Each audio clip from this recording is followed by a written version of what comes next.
الحمد لله رب العالمين الصلاة والسلام على سيد المرسلين وعلى آله وأصحابه أجمعين أما بعد فقد قال الله عز وجل أعوذ بالله من الشيطان الرجيم بسم الله الرحمن الرحيم يا أيها الذين آمنوا اجتنبوا كثيرا من الظن إن بعض الظن صدق اللہ العظیم.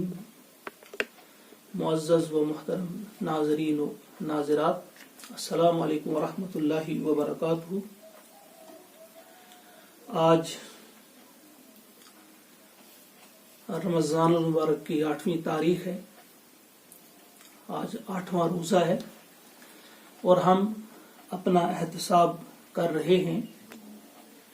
روزانہ ایک اپنی خامی کو تلاش کرنے کی کوشش کر رہے ہیں. آج جس خامی کا ہم تذکرہ کریں گے اور جس سے بچنے کی ہم سب ایک سنجیدہ کوشش کریں گے وہ ہے بدگمانی.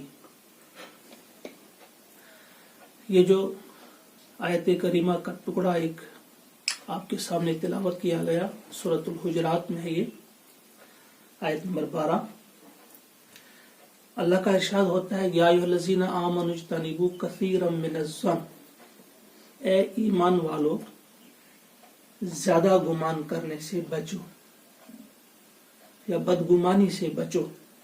ان بعض الظن، بے شک بعض گمان جو ہے وہ گناہ ہوا کرتے ہیں. حضور علیہ الصلوۃ والسلام نے ایک موقع پہ فرمایا، ابو ہریرہ رضی اللہ تعالیٰ عنہ روایت کرتے ہیں، ایاک والظن، بدگمانی سے بچو، فإن الظن اکذب الحدیث، بے شک یہ جو بدگمانی ہے یہ بدترین جھوٹ ہے. یہ بخاری میں یہ حدیث پاک آئی ہے. اس قرآن پاک کے اس حکم اور نبی محترم صلی اللہ علیہ وسلم کہ اس حکم کی روشنی میں ہم دیکھیں کہ ہم کس حد تک اس بدگمانی سے بچنے کی کوشش کرتے ہیں. یہ بدگمانی انتہا درجے کی تباہی اور بربادی کے قریب انسان کو لا کھڑا کر دیتی. اگر ہم دیکھیں گے حضور علیہ الصلوۃ والسلام کے وقت میں بھی سورۃ النور آیت نمبر 12 کو ذہن میں رکھیے. اللہ کا ارشاد ہوتا ہے لولا اذ سمعتموہ، کہ جب تم نے وہ بات سنی جس میں عائشہ صدیقہ رضی اللہ تعالی عنہا پہ تہمت لگائی گئی تھی، جب تم نے اس تہمت کی وہ بات سنی ایسا کیوں نہیں ہوا؟ ظن المؤمنون والمؤمنات، کہ مومن مرد اور مومن عورتوں نے خوشگمانی اختیار کیوں نہیں کی؟ انہوں نے ایسا کیوں نہیں سوچا بِأَنفُسِهِمْ خَيْرًا، اپنے آپ سے اچھا گمان کیوں نہیں لیا انہوں نے؟ وَقَالُوا هَذَا إِفْكٌ مُبِينٌ، اور کیوں نہ بولے اس وقت وہ کہ یہ تو ایک صریح بہتان ہے، یہ تو ایک کھلی تہمت ہے. یہ اس واقعے کی طرف اشارہ ہے جب غزوہ بنی المصطلق سے واپسی پر مدینہ کے قریب ایک جگہ جب پڑاؤ کیا حضور علیہ الصلوۃ والسلام نے، تو رات کے پچھلے پہر قافلہ وہاں سے جب چل پڑا تو عائشہ صدیقہ رضی اللہ تعالی عنہا حاجت بشری سے فارغ ہونے کے لیے تھوڑا دور چلی گئی تھی. قافلہ روانہ ہو جاتا ہے، آپ کو دوبارہ جانا پڑتا ہے. آپ کا ہار جو تھا آپ کی گلے سے گر پڑا تھا، اس کی تلاش میں آپ جا رہی ہیں. تو قافلہ چلا آتا ہے. خود فرماتی ہیں، حضرت عائشہ فرماتی ہیں کہ ان دنوں خوراک کی کمی کی وجہ سے ہم بہت کم وزن ہوا کرتی تھیں.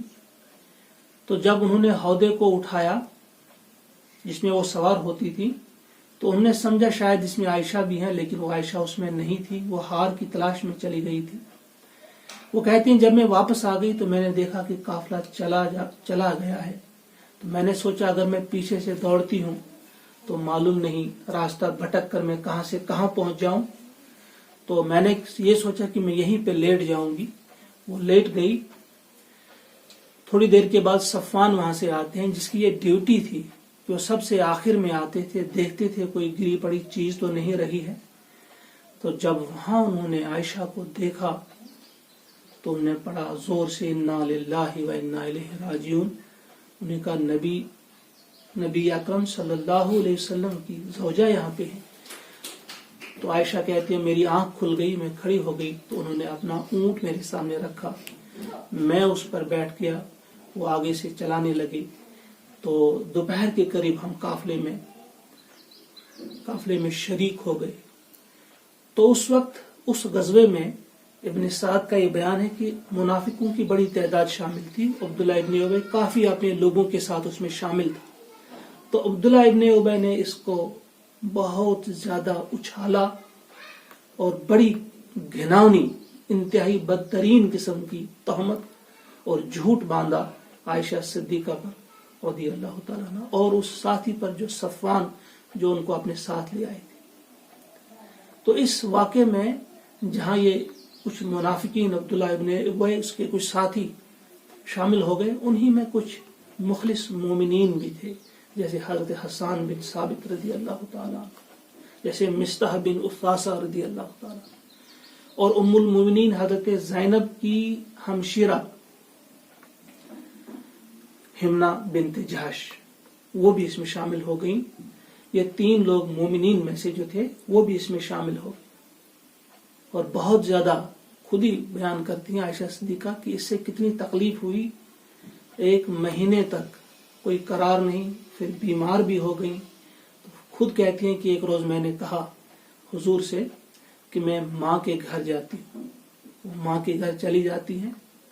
تو کچھ دنوں کے بعد حضور آتے ہیں. میں لیٹی ہوئی تھی ایک پلنگ پر, تو وہ میرے ساتھ بیٹھ جاتے ہیں. تو جب صدیق اکبر اور میری ماں ام رومان نے دیکھا تو وہ بھی قریب آ گئی. انہوں نے سمجھا کہ شاید آج کوئی فیصلہ کن بات ہونے والی ہے. اس وقت حضور نے مجھ سے کہا کہ عائشہ دیکھو, اگر غلطی ہوئی ہے تو توبہ کرو,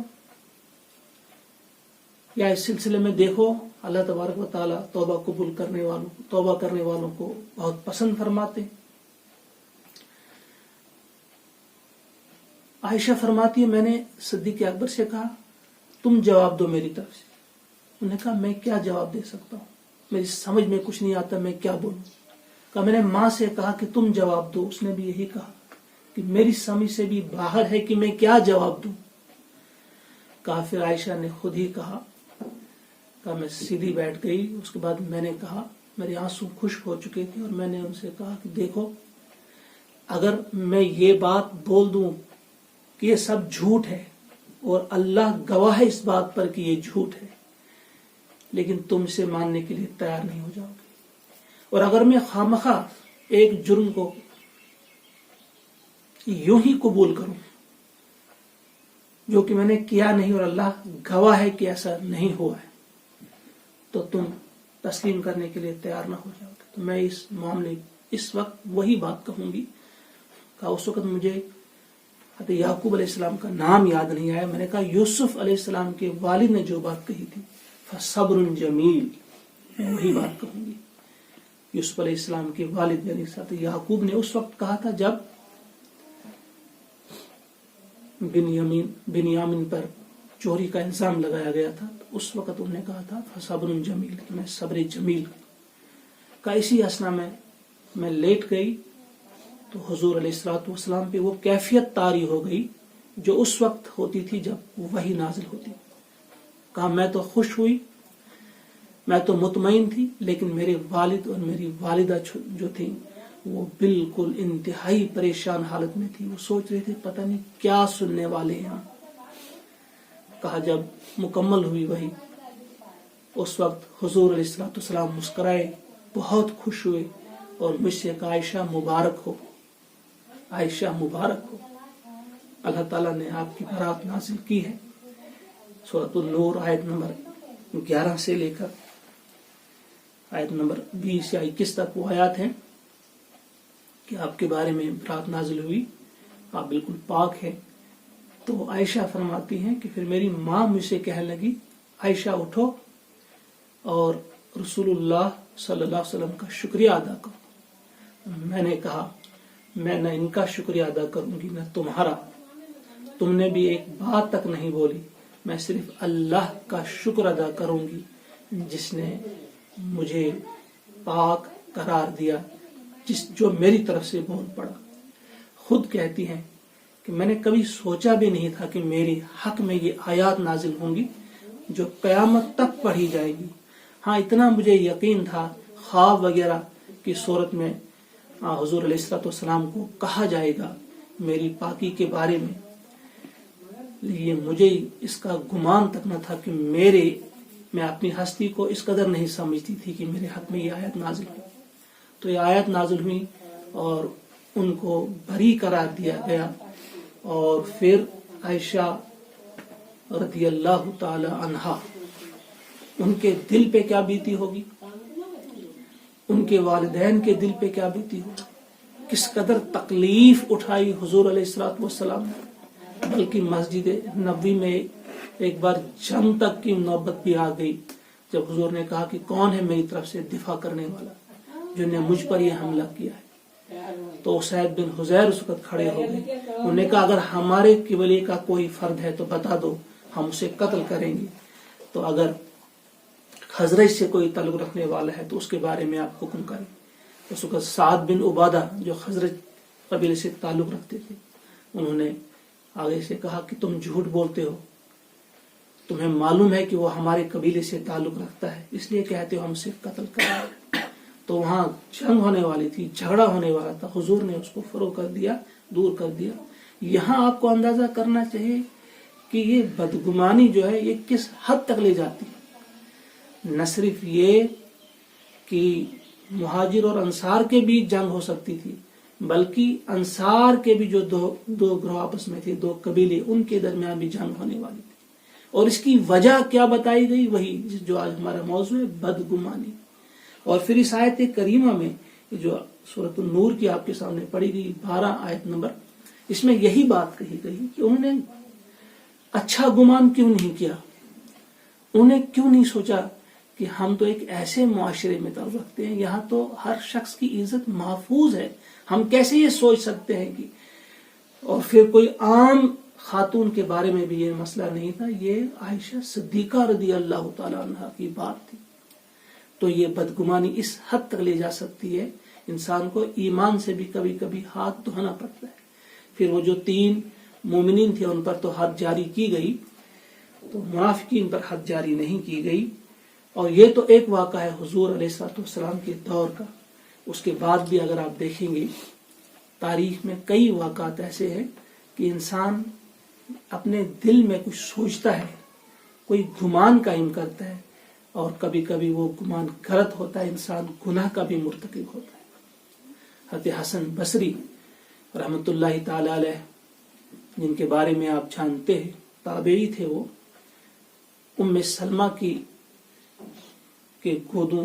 گود میں بھی وہ پلے ہوئے تھے، کیونکہ ان کی والدہ ام المومنین کی وہ خادمہ تھیں، فاروق اعظم کے دور میں یہ پیدا ہوئے تھے، اور پھر امہات المومنین نے انہیں بڑی اچھی طرح سے پالا تھا، تقریباً 14 سال تک ان کی وہ رفاقت میں رہے۔ فاروق اعظم ہی نے ان کا نام رکھا تھا حسن بصری، جو مشہور ہے رحمت اللہ تعالی علیہ۔ آپ کے بارے میں آتا ہے کہ کئی صحابہ سے آپ نے ملاقات کی، اور پھر بدری صحابہ 70 بدری صحابہ سے بھی آپ کو ملاقات کا شرف حاصل ہوا ہے۔